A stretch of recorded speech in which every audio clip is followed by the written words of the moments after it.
Hola, hoy quiero leer en un libro que se llama Orar los nombres de Dios. Y acá voy a leer el primer nombre del libro que dice el Todopoderoso, El Shaddai. Cuando Abraham tenía 99 años, el Señor se le apareció y dijo: Yo soy el Shaddai, Dios Todopoderoso. Sírveme con fidelidad y lleva una vida intachable. Génesis 17:1. Señor, prometiste a un hombre y a una mujer y ancianos que tendrían un hijo mediante la declaración. Génesis 18, el versículo 14.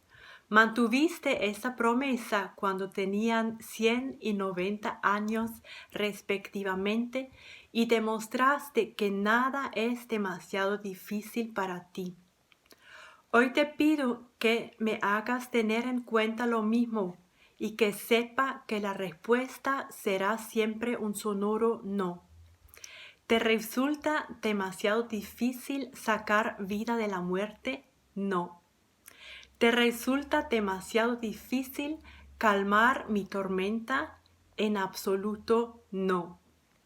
¿Te resulta difícil proveer recursos cuando parece que no hay de dónde sacarlos? No. Es divertido, Señor, casi puedo oírte decir: adelante, sigue preguntando, porque es evidente que esa pregunta se vuelve retórica cuando se trata de ti, el Todopoderoso.